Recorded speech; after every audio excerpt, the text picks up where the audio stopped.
Veamos lo que nos dice el texto bíblico, Lucas 14:26. Veamos. Si alguno viene a mí y no aborrece a su padre, a su madre, a su mujer, a sus hijos, a sus hermanos y hermanas, y aún también su propia vida, no puede ser mi discípulo. Ahora, ¿significa que Dios nos enseña que no debemos de hablarle a nuestros familiares? Lo que significa es, lo que dije hace un momento, que mi lealtad a mis familiares, a los hijos, a la esposa, a la madre, a los hermanos, a los amigos, debe de ser mayor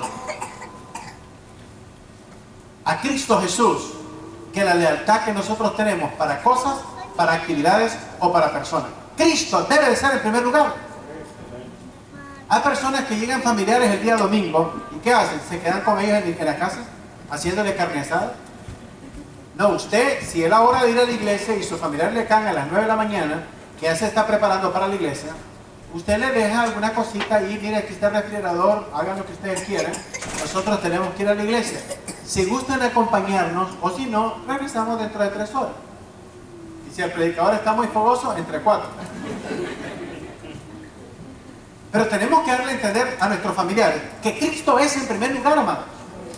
Porque con lo que estamos haciendo, ellos van a determinar si verdaderamente somos leales a Cristo o no lo somos, si las cosas del Señor son importantes o no lo son.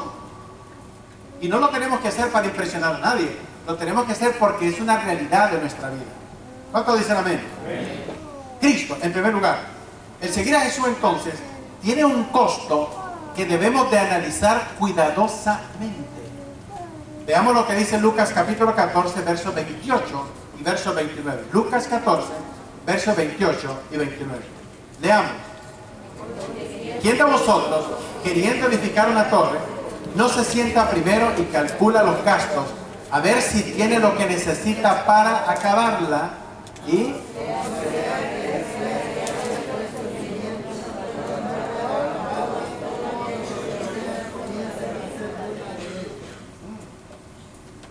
cuando vamos a empezar a construir una torre, debemos de calcular los costos si queremos todos los materiales y todo el dinero para terminarla, no para dejarla a medio camino. O, veamos el verso 31, verso 31 de Lucas 14. ¿O qué rey, al marchar la guerra contra otro rey, no se sienta primero y considera si puede hacer frente con 10,000 al que viene contra él con 20,000? Es obvio, ¿verdad? Van a ser 2 por 1. Entonces, yo tengo 10,000, este trae 20, mejor le mandamos un mensaje de paz para que no nos acabe, como fue el caso de Nabal. David vino y le pidió provisiones y el Nabal dijo: yo no le voy a dar nada a David. Entonces David se enojó, agarró 400 soldados, los montó en sus barcas, de sus caballos, sus bestias, y los mandó para atacar todas las propiedades de Nabal.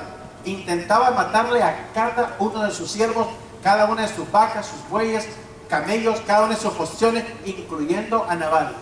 Pero Abigail, la esposa, se dio cuenta de lo que David iba a hacer y corrió al frente a encontrarlo en el camino con provisiones. Se puso de rodillas y le dijo: mi señor, no haga tal cosa, porque este Nabal es un perverso. Pero aquí está el agua, aquí está el pan, aquí está la comida, para que mi siervo no derrame sangre. Y se lo dijo al oído. Y a David le gustó. Dice: qué bueno, dice, que has prevenido que yo derramara sangre en este día. Dios lo impidió. Entonces le dijo, cuando se despidió de él, le dijo: por favor, que mi siervo no se olvide de su siervo. ¿Y qué es what? No se olvidó David. Porque un tiempo más tarde Dios le quitó la vida a Nabal. Y cuando ya estaba Abigail viuda, ¿qué hizo David? La mandó a traer y la hizo su esposa. Le cumplió las palabras. Tenga mucho cuidado, ¿verdad? Andar diciendo: no se olvide de mí. Como en inglés, una vez una persona le dijo a otra: can you give me a ring? Pero le dijo una marcadita de teléfono, ring, ¿verdad? De esos teléfonos que tenían. Y le mandó un anillo y pues se casaron. Especifique bien qué es lo que está pidiendo. Give me a ring, be careful. En otra ocasión, la palabra border en inglés tiene 2 aplicaciones. Puede significar frontera o el margen de una página. Entonces, un día en la silla, uno de los oficiales le dijo a la secretaria: watch the border. pero con lo que estaba escribiendo. Entonces mandó una nota que reforzar la frontera con México. So watch the border. Tenemos que tener cuidado lo que comunicamos. Entonces la palabra del Señor dice, porque todo el que quiera salvar su vida la perderá, y todo el que pierda su vida por causa de mí la hallará. Déjeme decirle esto, hermano. Ponga atención a esto que voy a decir. El costo del discipulado resulta totalmente razonable a la luz del regalo que se nos ha dado. El regalo de la vida eterna. La palabra de Dios dice, sabiendo que fuisteis rescatados de vuestra vana manera de vivir, la cual recibiste de vuestros padres, no con cosas corruptibles como oro o plata, sino con la sangre preciosa de Jesucristo. El valor de la sangre de Cristo es incomparable. La sangre de Cristo no es ordinaria, no es común, tiene un valor extraordinario. Hay diferencia entre las piedras preciosas, su belleza, su escasez y su perfección. En relación a la sangre de Cristo, nunca se ha encontrado algo tan perfecto, tan extraordinario como la sangre gloriosa de nuestro Señor Jesucristo, que fue dada para que nosotros fuéramos redimidos para honra y gloria de su nombre. Cuando Dios ordenó enviar un sustituto para morir por los pecados del mundo, nos envió un cordero, el cordero inmolado desde antes de la fundación del mundo. Tenía que ser un cordero sin defecto, sin mancha alguna. ¿Entiende usted qué raro es eso en este mundo? Encontrar algo sumamente perfecto, solamente lo podemos encontrar en la persona de nuestro Señor Jesucristo. Ahora, si ese cordero hubiera cometido un pecadillo nada más, habría sido descalificado para ser nuestro Salvador. Su sangre no hubiera sido suficiente, no hubiera tenido el suficiente valor para poder expiar nuestros propios pecados, y menos el pecado de Cristo Jesús. Porque si Él hubiera pecado, hubiese tenido que expiar por sus propios pecados con su propia sangre. Pero gracias al Señor, que Jesús es el Cordero perfecto y sin mancha de Dios, y que podemos tener la seguridad que nuestra salvación está garantizada. ¿Cuántos dicen amén? No solamente tenemos que considerar el costo y nuestra lealtad a Dios, pero veamos lo que dice Lucas capítulo 14, verso 27. Lucas capítulo 14, versículo 27. Nuestra voluntad tiene que ser reemplazada por la voluntad de Cristo. Veamos lo que dice: y el que no lleva su cruz y viene en pos de mí, no puede ser mi discípulo. Una vez más.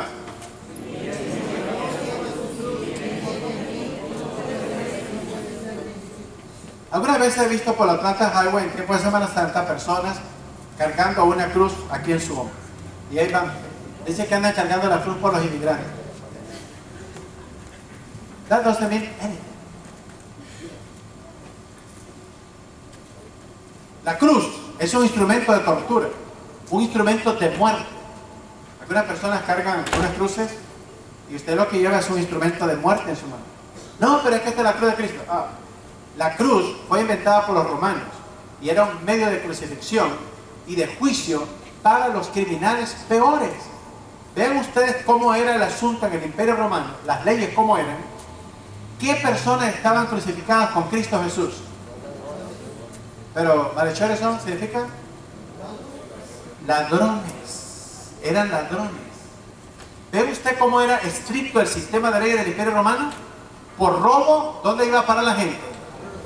La cruz. ¿Qué le parece? La cruz es un instrumento de tortura. Vamos a suponer que Jesús no hubiera sido crucificado en la cruz, hubiera muerto en la silla eléctrica. ¿Cuántos de ustedes cargarían una silla eléctrica colgada aquí en su cadena? ¿Cuántos? Díganme amén. Si alguien matara a su padre, ¿usted cargaría el revólver colgado aquí en recordatorio con el que mataron a su padre? ¿Sí o no? Porque carga cruz. O sea, personas que van una cruz en sus carros, that doesn't mean anything. Cuando la Biblia dice, el que no lleva su cruz y viene en pos de mí, no significa una cruz literal de madera. Está hablando del costo de seguir a Jesucristo, morir al pecado, porque la cruz es simplemente un símbolo de muerte. Ahí donde nosotros estamos, hay una iglesia católica, el día de Semana Santa, el miércoles de ceniza, los domingos, 20 pelados llegan. Pero el día del miércoles de ceniza, my goodness, la policía tiene que venir para dirigir todo el tráfico. Todo el parqueo está repleto. ¿Y sabe para qué? Para que le pongan un poco de ceniza, que dicen que son huesos de muertos molidos, los que les ponen. El Vaticano hace cualquier cosa. Entonces yo le digo a las personas en la iglesia, mira, aquí está este marcador negro, en caso que alguien se equivoque, aquí no tenemos ceniza, ¿verdad? Por favor, usen. Entonces, la gente no sabe lo que significa. No tiene que ver nada con Cristo. Lo que es de importancia es cómo creemos su palabra. Eso es lo que la palabra del Señor nos enseña. Veamos un texto bíblico en Romanos capítulo 6, versículo 11.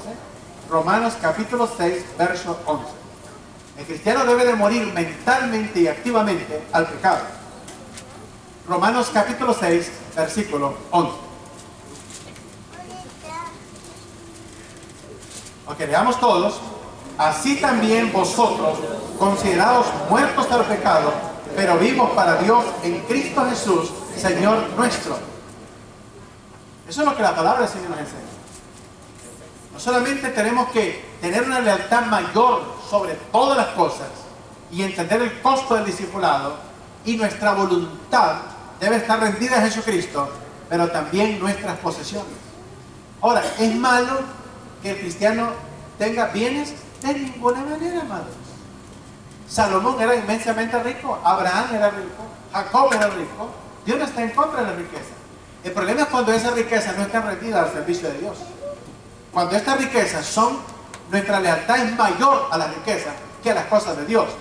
El joven rico vino y le preguntó a Jesús, Maestro, ¿qué debo de hacer para heredar la vida eterna? ¿Qué le dijo a Jesús? Dice, ¿conoce los mandamientos? Toditito desde mi juventud, los he cumplido todos. Entonces Jesús le hace un examen como uno de los 10 mandamientos.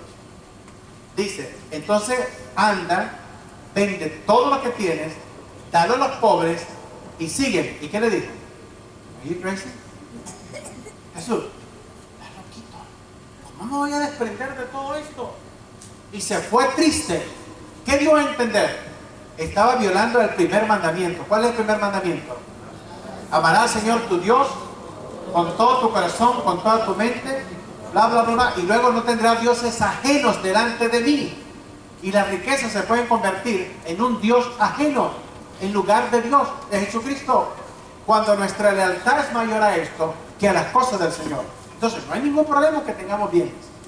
No hay ningún problema que seamos prósperos, siempre y cuando nuestros bienes no están arriba de Jesucristo.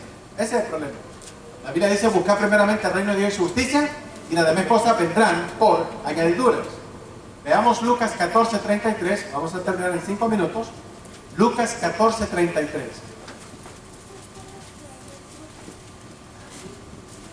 Veamos. Así pues, cualquiera de vosotros que no renuncie a todo lo que posee, no puede ser mi discípulo.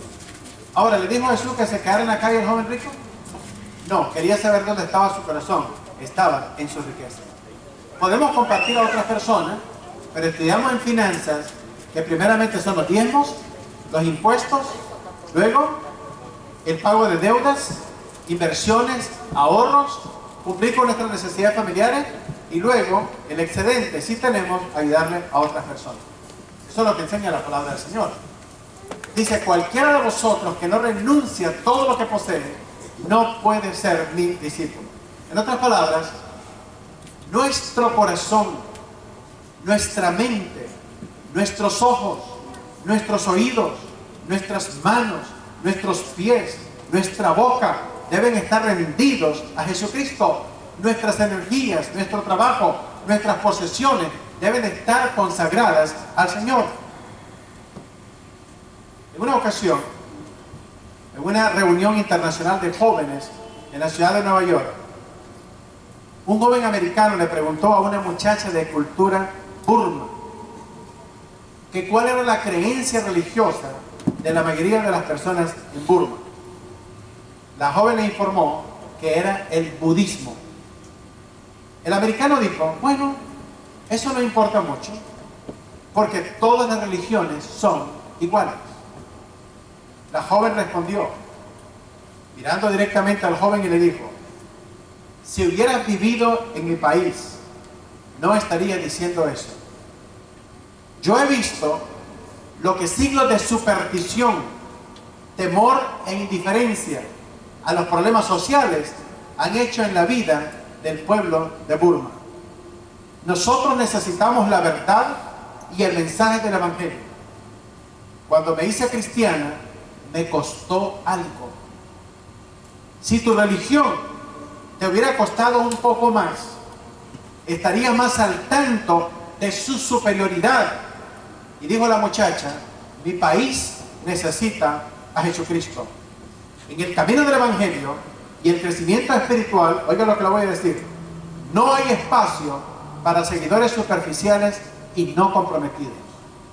Si tu crecimiento espiritual y tu cambio en Cristo Jesús no te ha costado nada, entiendo por qué no puedes tener fidelidad a la casa del Señor. Entiendo por qué no puedes tener fidelidad siguiendo los caminos del Señor. Entiendo por qué no puedes leer tu Biblia cada semana y tratar de conocer al Señor. Entiendo por qué no puedes testificar de Cristo de manera frecuente. ¿Por qué? Porque no te ha costado nada. Nos tiene que costar. Cuando yo recibí a Cristo como Salvador personal, mi padre me echó de la casa. Cuando fui al ministerio, me dijo, si cruzas esa puerta, no te vuelvas a parar aquí. Obviamente me desafió a los 14 años de edad. Tomé la decisión de seguir a Jesucristo. Mi padre murió hace 25 años y todavía continúa predicando el Evangelio. ¿Sabe por qué? Porque obedecer al Señor es mejor que obedecer a otras personas. Nunca lo desafié en su autoridad, pero cuando me puso a escoger entre Dios y Él, escogí a Jesucristo y aquí estoy como predicador del Evangelio. Él ya murió hace 25 años. Tiene que costarnos algo, hermano. Mi conversión al Evangelio lo entiendo muchos años después en la palabra del Señor, cuando estoy en una conferencia en la ciudad de Toronto, Canadá, que la razón por qué mi madre murió cuando yo tenía 7 años de edad es porque hubiera sido un obstáculo para mi salvación y mi llamamiento al ministerio. Creo que de todos mis hermanos, que fuimos 13 hermanos, yo hubiese amado a mi madre de tal manera que sus palabras me hubieran influenciado de tal manera que me hubieran impedido conocer a Jesucristo como Salvador personal y hubieran impedido que yo obedeciera el llamado de Dios a la predicación del Evangelio. Lo entendí años más tarde, cuando estudiaba sobre la vida de Moisés, cuando fue puesto en el río Nilo en una canasta a los 3 meses de edad, que el faraón mandó a matar a todos los niños menores de 2 años. Lo entendí cuando Dios llamó a Samuel, a los 12 años lo llamó para ser llevado a la casa del sacerdote Elí, para prepararlo en el camino del Señor. Lo entendí con Timoteo, que viene bajo la dirección y la jurisdicción del apóstol Pablo para ser preparado para el ministerio. Tiene que costarnos algo. Si no te ha costado nada, entiendo por qué no tienes pasión para crecer espiritualmente. Quiere el Señor que nosotros podamos crecer en la gracia, porque hemos sido comprados con un precio muy grande, la sangre gloriosa, extraordinaria de nuestro Señor Jesucristo. Vamos a orar. Padre, en esta hora, bendice tu palabra. Gracias, Señor, por Jesús, que derramó su sangre por nosotros en la cruz del Calvario. Te pedimos que nos ayudes a crecer espiritualmente. Ayúdanos a conocer mejor tu palabra. Ayúdanos a dedicar tiempo, Señor, con determinación, con compromiso y consagración a las cosas tuyas de tu reino. Sabemos que el tiempo es corto, que nuestra vida es corta y que solamente tenemos esta vida y esta oportunidad para obedecer tu palabra y hacer tu voluntad. Te pedimos que venga tu reino, como tu palabra lo enseña, y sabemos que vendrá por espacio de 1000 años sobre esta tierra, donde pondrá fin a todos los gobiernos de la tierra, y tú gobernarás de manera soberana y con vara de hierro a todas las naciones. Pero también te pedimos que el reino de los cielos llegue de manera invisible a cada corazón por medio del Evangelio de nuestro Señor Jesucristo, en cuyo nombre oramos. Amén. Dios le bendiga a nuestro hermano. Pasa frente para la señal.